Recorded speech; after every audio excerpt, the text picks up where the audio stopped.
আসসালামু আলাইকুম। ক্লাস 6 এর ইতিহাসের ক্লাসে আজ তোমাদের বেদের ভূগোল শুরু করব। দেখো, গত ক্লাসে তোমাদের আলোচনা করা হয়েছিল চতুর্থ অধ্যায়ের সূচনা সম্পর্কে আলোচনা করা হয়েছিল। চতুর্থ অধ্যায় ভারতীয় উপমহাদেশের প্রাচীন ইতিহাসের ধারা খ্রিস্টপূর্ব 1500 থেকে 600 অব্দ, এটা সূচনা করেছিলাম। সেখানে আমরা রোমিং সম্পর্কে জেনেছি যে রোমিং কি বা রোমিং কাকে বলে, রোমিং কি সে সম্পর্কে জেনেছি। আর এখানে আমরা জেনেছি ইন্দো ইউরোপীয় ভাষা পরিবার। ইন্দো ইউরোপীয় ভাষা পরিবার কি? ইন্দো ইউরোপীয় ভাষা পরিবার বলতে জার্মান, গ্রিক, গথিক, কেল্টিক, পার্সিক, সংস্কৃত এবং ল্যাটিন, এই সাতটা যে ভাষা, এই সাতটা ভাষার সমষ্টিকে একমাত্র বলা হয় ইন্দো ইউরোপীয় ভাষা পরিবার।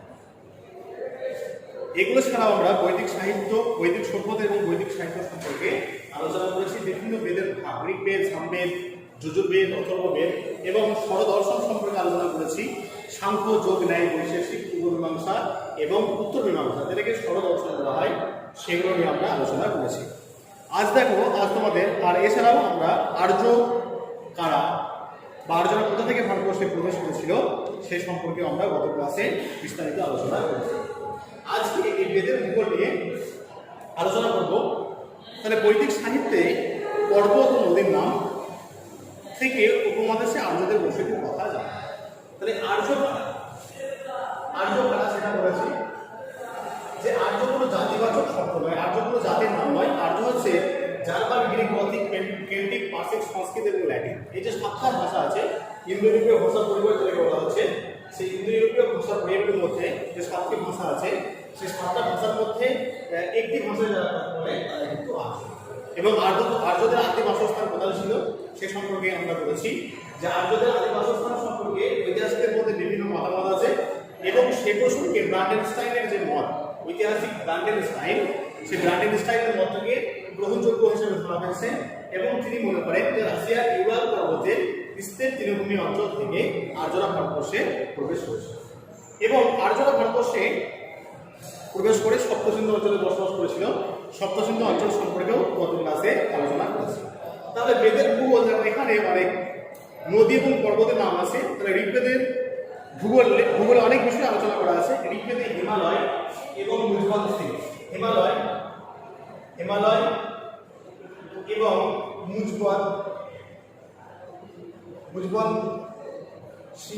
সিং এর উল্লেখ আছে। মুজবন সিং, সেই মুজবন সিং এর উল্লেখ আছে। কিন্তু ঋগ্বেদে বিন্ধ্য পর্বতের কোনো উল্লেখ নেই। বিন্ধ্য পর্বতের নাম তোমরা আগে শুনেছ। বিন্ধ্য পর্বত কি? তাই বিন্ধ্য পর্বত কি করেছে? বিন্ধ্য পর্বত ভারতবর্ষের উত্তর এবং দক্ষিণ অংশে ভাগ করেছে। এটা আগে প্রথম ক্লাসে আলোচনা করেছিলাম যে বিন্ধ্য পর্বত ভারতবর্ষের উত্তর এবং দক্ষিণ অংশে ভাগ করেছে। বিন্ধ্য পর্বতের উত্তর অংশের নাম আর্যভট্ট এবং দক্ষিণ অংশের নাম দাক্ষিণাত্য বা দক্ষিণাত্য। এই ব্যাপারে আমরা আলোচনা করেছি বিস্তারিত। ঋগ্বেদে যে সমস্ত নদীর উল্লেখ আছে সেই নদীগুলোর মধ্যে উল্লেখযোগ্য নদী বা প্রধান নদী হচ্ছে এই সিন্ধু নদী। এই সিন্ধু নদী হচ্ছে প্রধান নদী। ঋগ্বেদে অনেক নদীর উল্লেখ আছে, সেই নদীগুলোর মধ্যে প্রধান যেটা নদী সেই নদী হচ্ছে সিন্ধু নদী।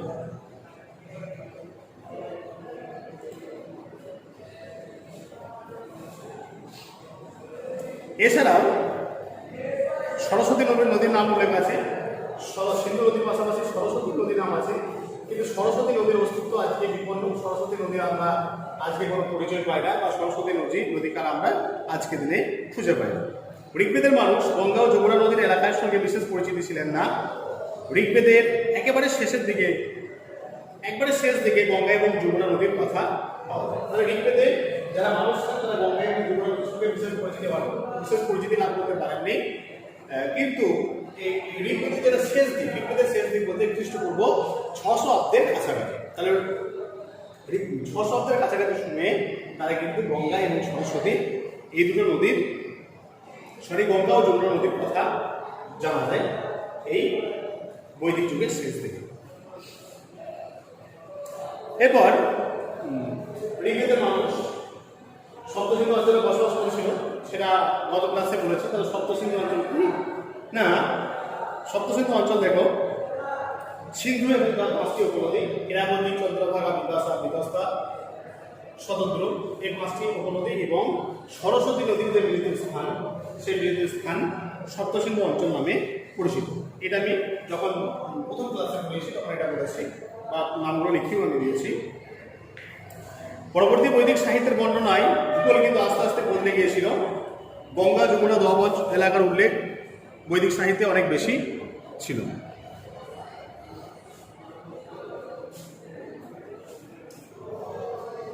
পরবর্তী বৈদিক সভ্যতার পূর্ব সীমা ছিল উত্তরে হিমালয়ের মিথিলা।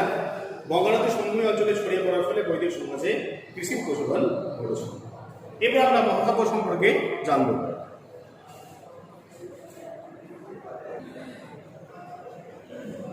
মহাকাব্য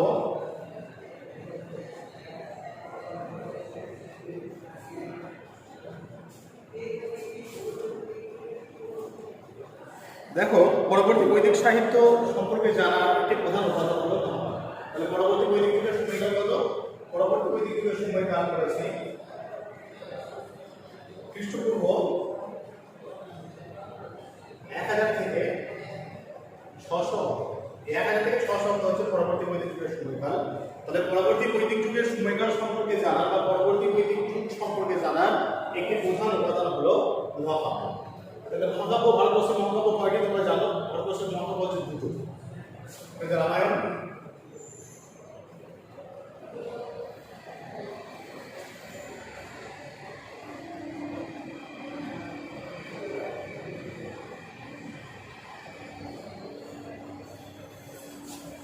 রামায়ণ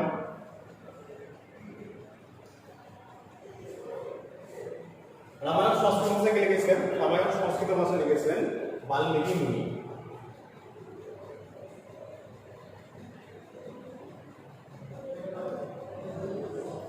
বাংলা ভাষায় লিখেছেন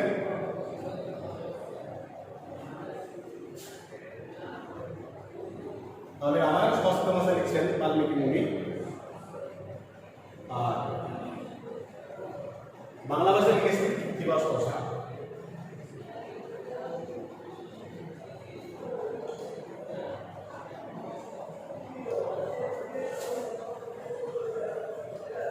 মহাভারত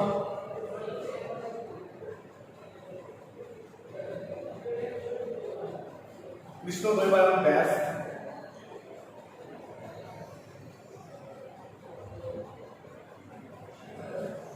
বা ব্যাসদেব,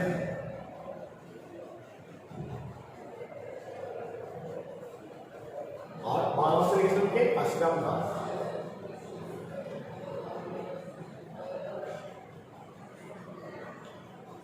তাহলে ভারতবর্ষের মহাকাব্য কয়টি? ভারতবর্ষের মহাকাব্য হচ্ছে দুটি, রামায়ণ এবং মহাভারত। রামায়ণ সংস্কৃত ভাষায়, তাহলে মূল যেটা রামায়ণ, সে রামায়ণ কিন্তু সংস্কৃত ভাষায় লেখা, সংস্কৃত ভাষায় লিখেছেন রামায়ণ সংস্কৃত ভাষায় রচনা করেছেন বাল্মীকি মুনি। আর বাংলা ভাষায় রামায়ণ কি লিখেছেন? বাংলা ভাষায় রামায়ণ লিখেছেন কৃত্তিবাস প্রসাদ।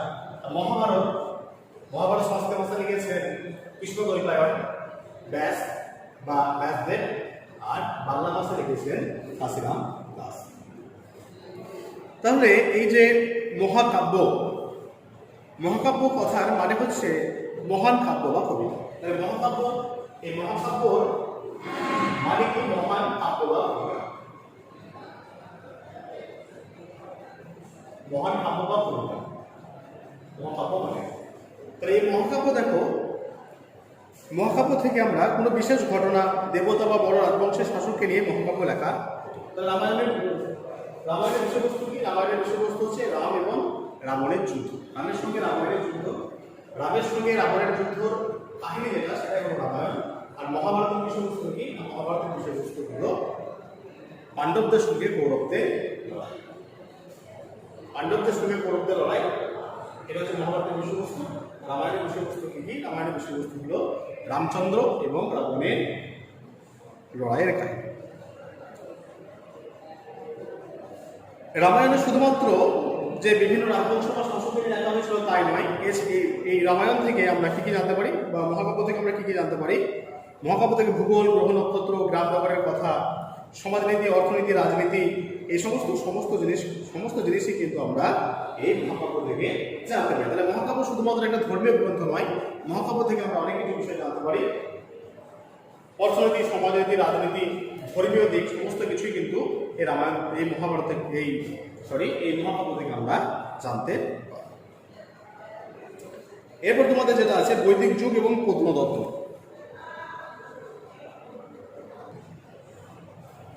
বৈদিক যুগ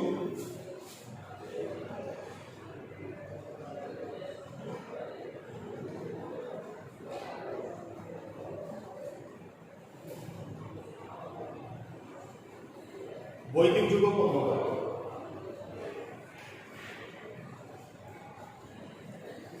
বৈদিক সাহিত্যে আমরা তামা ব্রঞ্জের কথা জানতে পারি। তাহলে বৈদিক সাহিত্যের শেষ দিকে বৈদিক সাহিত্যে বা বৈদিক যুগ যেটাকে আমরা বলছি, তাহলে বৈদিক যুগের শেষ দিকে লোহার ব্যবহারের কথা বা লোহার ব্যবহারের ধারণা পাওয়া যায়। তাহলে বৈদিক যুগে কিন্তু তামা এবং ব্রঞ্জের ধাতুর ব্যবহার ছিল। তামা এবং ব্রঞ্জ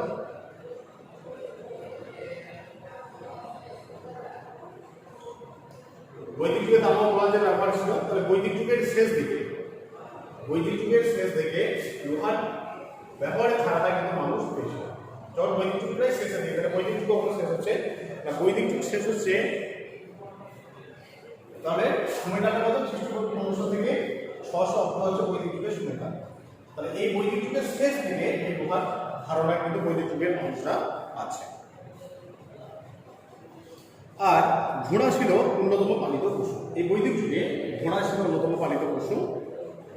ঘোড়ায় টানা রথ ও তীরধনুকের ব্যবহার ছিল উল্লেখযোগ্য। উপমহাদেশের হরপ্পার নাগরিক সভ্যতার অবসানের পরের প্রত্নতাত্ত্বিক অবশেষ পাওয়া যায় বিভিন্ন স্থানে। সেগুলো সবই গ্রামীণ সভ্যতার পরিচয় দেয়। এই সমস্ত কেন্দ্রগুলিতে ঘোড়ার ও পরবর্তী পর্যায়ে লোহার ব্যবহারের প্রমাণ পাওয়া যায়। হরপ্পা সভ্যতা যখন পড়িয়েছি তখন আমরা দেখেছি যে হরপ্পা সভ্যতার মানুষ লোহার ব্যবহার জানতো না। তাহলে এইগুলো কিন্তু পরবর্তী পর্যায়ের মানুষ এই ব্যবহারগুলো কিন্তু শিখেছিল।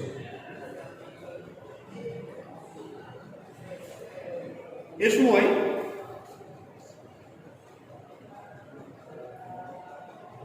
একরকম ধূসর মাটির পাত্র, এই সময় মানে পরবর্তী বৈদিক যুগে এক ধরনের মাটির পাত্র নির্মাণ করা হতো এবং সেই মাটির পাত্রগুলোতে ধূসর রং, সেই মাটির পাত্রগুলির রং ছিল ধূসর এবং এই পাত্রগুলির গায়ে রং করা হতো, বিভিন্ন রকমের ছবি আঁকা হতো। এগুলিকে বলা হয় চিত্রিত ধূসর মাটির পাত্র। একটা তোমাদের প্রশ্ন করে চিত্রিত ধূসর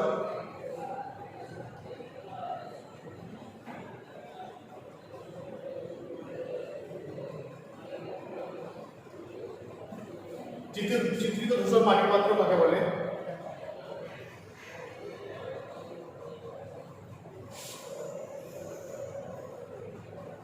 পরবর্তী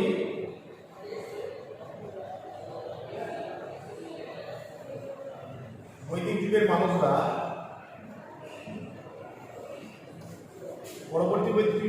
মানুষরা এক ধরনের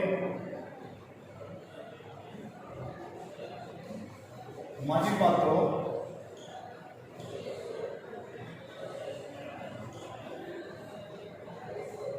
নির্মাণ করতে। এগুলির রং ছিল ধূসর।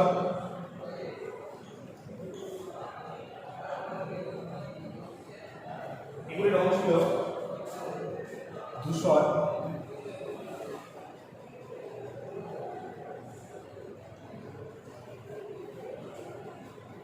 এই মাটির পাত্রের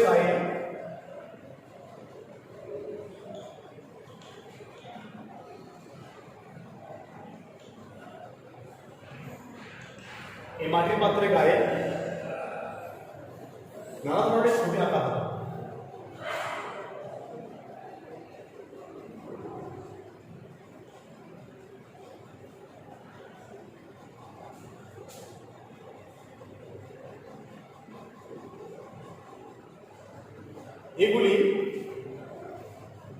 এদের বলা হয় চিত্রিত ধূসর মাটির পাত্র।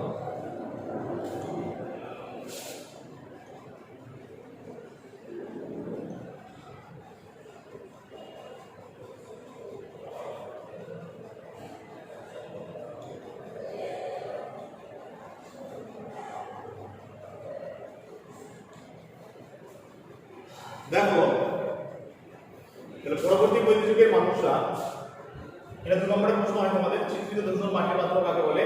তাদের পরবর্তী বৈদিক যুগের মানুষরা এক ধরনের মাটির পাত্র নির্মাণ করতেন। এগুলির রং ছিল ধূসর, মানে যে সমস্ত মাটির পাত্রগুলি পরবর্তী বৈদিক যুগের মানুষরা তৈরি করতো সেই মাটির পাত্র রং ছিল ধূসর বর্ণের, ধূসর। এই মাটির পাত্রের গায়ে তারা নানা ধরনের ছবি আঁকতেন। ঠিক আছে, এই মাটির পাত্রের গায়ে নানা ধরনের ছবি আঁকা হতো, এদের বলা হয় চিত্রিত ধূসর মাটির পাত্র। এটা 2 নম্বরের প্রশ্ন তোমাদের আছে।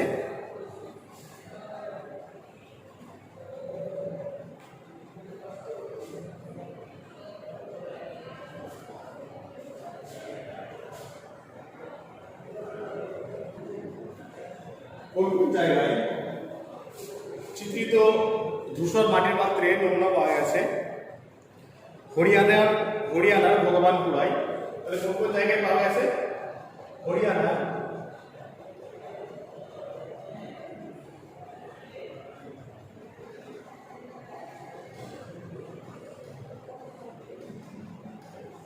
ভগবানপুরায়, হস্তিনাপুর,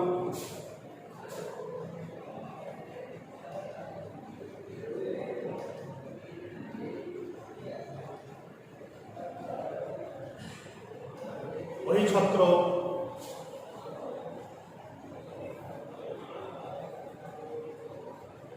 অত্রঞ্চি খেরা,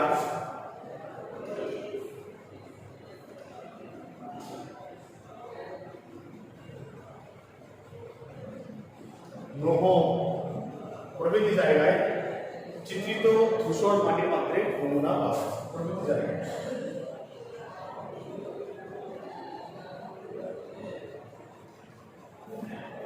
তাহলে কোন কোন জায়গায় চিত্রিত ধূসর মাটির পাত্রের নমুনা পাওয়া গেছে? হরিয়ানার ভগবানপুরায়। হরিয়ানার ভগবানপুরায়, এটা হচ্ছে সবচেয়ে প্রাচীন। হরিয়ানার ভগবানপুরায় যে নিদর্শনটা পাওয়া গেছে চিত্রিত ধূসর মাটির পাত্রের, সেটা হচ্ছে সবচেয়ে বেশি প্রাচীন। এছাড়া হস্তিনাপুর, ছত্র, অত্রঞ্চি খেরা, লোহ প্রভৃতি জায়গাতে এই চিত্রিত ধূসর মাটির পাত্রের নমুনা পাওয়া গেছে। এছাড়া অনেক জায়গায় প্রাচীন গ্রামের চিহ্ন পাওয়া গেছে। লোহা তীরের ফলা, বর্ষার ফলা, আংটি, ফড়ে, ছোড়া, বড়শি, এই সমস্ত জিনিসগুলো কিন্তু অনেক জায়গায় পাওয়া গেছে।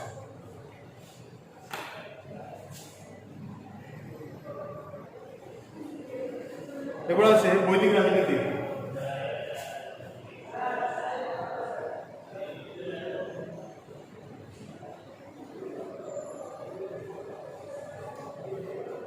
বৈদিক রাজনীতি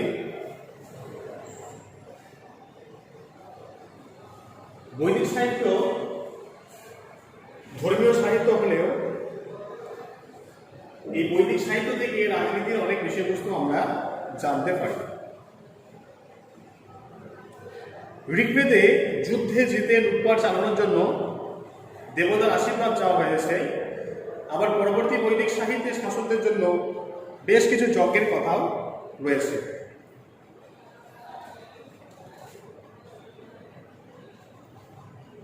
পরবর্তী বৈদিক যুগে মানুষরা কি যজ্ঞ করতেন?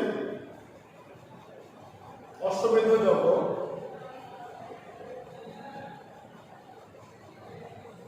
রাজসূয় যজ্ঞ,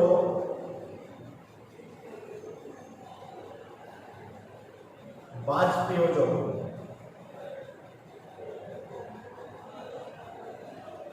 পরবর্তী বৈদিক যুগের মানুষরা অশ্বমেধ যজ্ঞ করতেন, রাজসূয় যজ্ঞ করতেন এবং বাজপেয় যজ্ঞ তারা করতেন।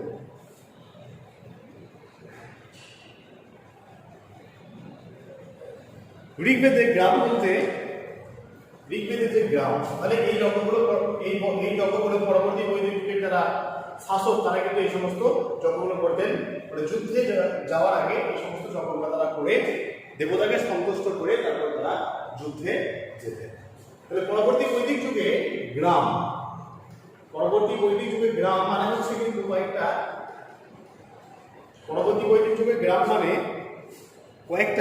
ছোট ছোট বস্তি এলাকা নয়, একটি ছোট জনসমষ্টিকে বলা হয় গ্রাম। তাহলে পরবর্তী বৈদিক যুগে গ্রাম বলতে একটা ছোট জনসমষ্টিকে বলা হচ্ছে ছোট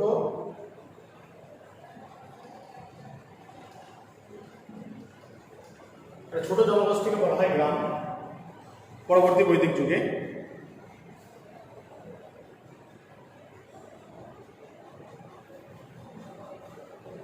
এই যে ছোট জনপদ বা গ্রাম যেটাকে বলা হচ্ছে, এই ছোট জনপদ বা গ্রাম, এই ছোট জনপদ বা গ্রাম কয়েকটি পরিবার নিয়ে এই ছোট জনগোষ্ঠী যেটাকে আমরা গ্রাম বলছি, সেই গ্রাম কয়েকটি পরিবারকে নিয়ে তৈরি করা হতো। ঋগ্বেদের জন, বন, বিষ, এই সমস্ত নামগুলো আমরা পাই। জন, বন, বিষ।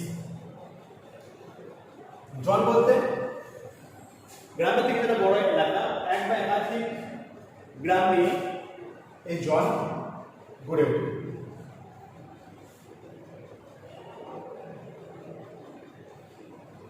একই রকম ভাবে বন এবং বিষ মানে গ্রামের থেকে বড় এলাকা, সেগুলিকে জন, বন, বিষ এই সমস্ত নামে অভিহিত করা হয়। ঋগ্বেদে রাজা শব্দটা নানা অর্থে ব্যবহার করা হয়েছে। তাহলে রাজার প্রজা, দুটো জিনিস আমরা জানি। রাজা কি, একটি নির্দিষ্ট ভূখণ্ড, যিনি শাসক, একটি নির্দিষ্ট ভূখণ্ডকে যিনি শাসন করেন এবং বহিঃশত্রুর আক্রমণ থেকে নির্দিষ্ট ভূখণ্ডকে তিনি রক্ষা করেন, তাকে বলা হয় রাজা।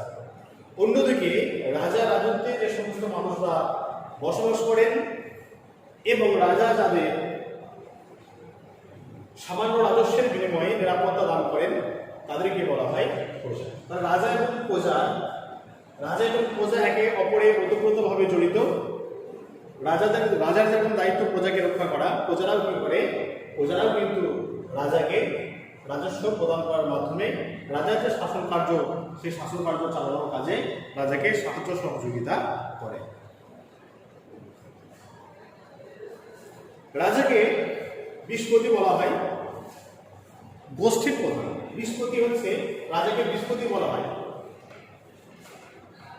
বৃহস্পতি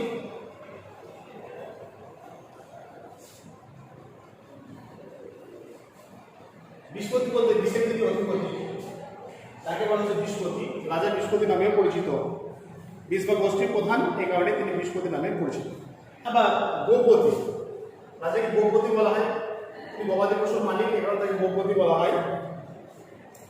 ঋগ্বেদে রাজা মানুষ ও জমির দখল পায়নি, তাই নরপতি বা ভূপতি শব্দগুলি ব্যবহার কিন্তু ঋগ্বেদে নেই। বিদোধ নামের একটি প্রতিষ্ঠানের কথা রয়েছে ঋগ্বেদে। রাজা ও বিশেষ সদস্যরা বিদোধের সদস্য ছিলেন।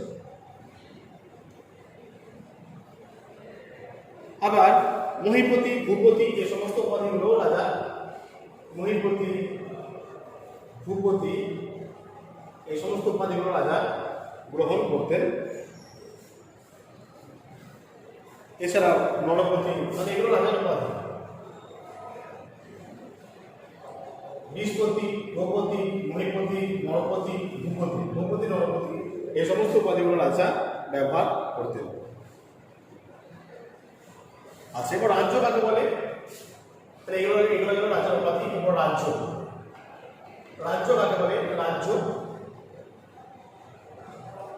রাজা যে অঞ্চল বা এলাকা শাসন করেন, তাহলে রাজার একটা নির্দিষ্ট ভূখণ্ড আছে, তাহলে সেই নির্দিষ্ট ভূখণ্ড তিনি শাসন করেন। রাজা যে নির্দিষ্ট এলাকা বা ভূখণ্ড শাসন করেন, তাকে বলা হচ্ছে রাজ্য।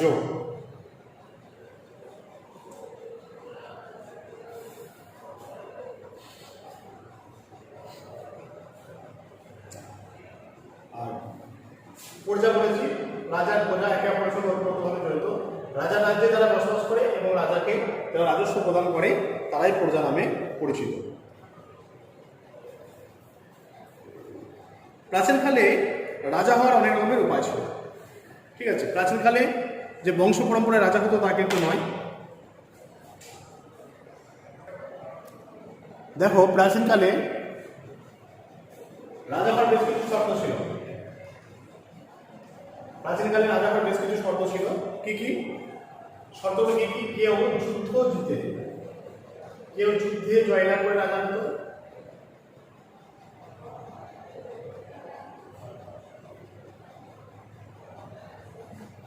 কেউ যুদ্ধে জয়লাভ করে রাজা হতেন, কেউ বংশ পরম্পরায়,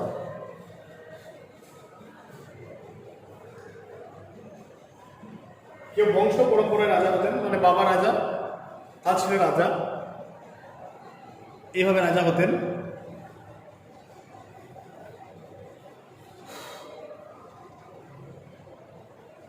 রাজারা পুরোহিতের পরামর্শে নানা করে যজ্ঞ করতেন, একটু আগে বলেছি অশ্বমেধ যজ্ঞ, রাজসূয় যজ্ঞ, বাজপেয়ী যজ্ঞ, এই সমস্ত যজ্ঞগুলো রাজারা করতেন এবং এই সমস্ত যজ্ঞগুলোর মাধ্যমে তারা নিজেদের ক্ষমতা জাহির করতেন। রোদনীল, রোদনীল কাদের বলা হতো? রাজাকে যারা শাসন কার্যে সাহায্য করতেন, রাজাকে শাসন কার্যে যারা সাহায্য করতেন তাদের বলা হতো রোদনীল। রাজাকে শাসন কার্যে যারা সাহায্য করতেন তাদেরকে বলা হয় রোদনীল। পরবর্তী বৈদিক যুগে সভা সমিতি নামে দুটো প্রতিষ্ঠানের কথা আমরা পাই। একটা হচ্ছে সভা, সভা হচ্ছে গ্রামের যারা বয়স্ক ব্যক্তি সেই বয়স্ক ব্যক্তিদের নিয়ে গঠিত, আর সমিতি হলো সর্বসাধারণ নিয়ে গঠিত। তাহলে সভা হচ্ছে বয়স্ক ব্যক্তিদের নিয়ে গঠিত আর সমিতি হচ্ছে গ্রামের সর্বসাধারণকে নিয়ে গঠিত। এই সভা এবং সমিতি এরা কি করতো? এই সভা এবং সমিতি রাজাকে বিভিন্ন কাজে কি করতেন? পরামর্শ দিতেন। সভা সমিতিতে বিভিন্ন রকমের রাজনীতি নিয়েও কিন্তু আলোচনা হতো। আচ্ছা দেখো, তোমাদের আজকে পেজ নাম্বার 53 বৈদিক সভ্যতার অর্থনীতি ও সমাজ এর আগে পর্যন্ত আলোচনা করা হলো। ভিডিওটা সবাই ভালো করে দেখবে, ক্লাসটা ভালো করে দেখবে, কিছু বুঝতে অসুবিধা হলে আমাকে অবশ্যই জানাবে।